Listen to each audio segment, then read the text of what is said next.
দাবি করি এদের যেন বিচারের আওতায় আনা হয়।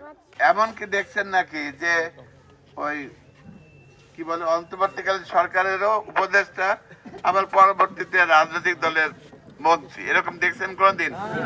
তাও দেখলাম। এটা কি হয় নাকি বলেন? এই দুজন কালপ্রিট যে ওই সরকারের ভিতরে ছিল, ভিতরে কি কি করছে আল্লাহ মালুম। এখন আবার পররাষ্ট্রমন্ত্রী হয়েছে। আমার মনে হয় তার বিচার হওয়া উচিত। এবং যিনি লজ্জা শরম ফেলে প্রকাশ্যে ক্যামেরার সামনে বলেছে যে আমরা ওদেরকে ক্ষমতায় আসতে দেইনি, তারা কত সিট পেয়েছিল আমরা সব বাদ দিয়ে দিছি, এদের বিচার হওয়া উচিত না?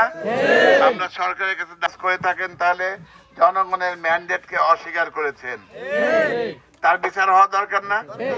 আপনারা এখানে দাবি করলেন গণভোটের ওইটা বাস্তবায়ন করতে হবে। আমরা তো সারাক্ষণ বলে যাচ্ছি পার্লামেন্টে বলবো ইনশাল্লাহ।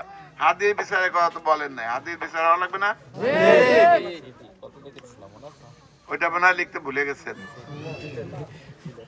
আপনাদের কাছে আমি রাজনৈতিক বক্তব্য আজকে দেব না। আমি মূলত আপনাদের কষ্ট করেছেন,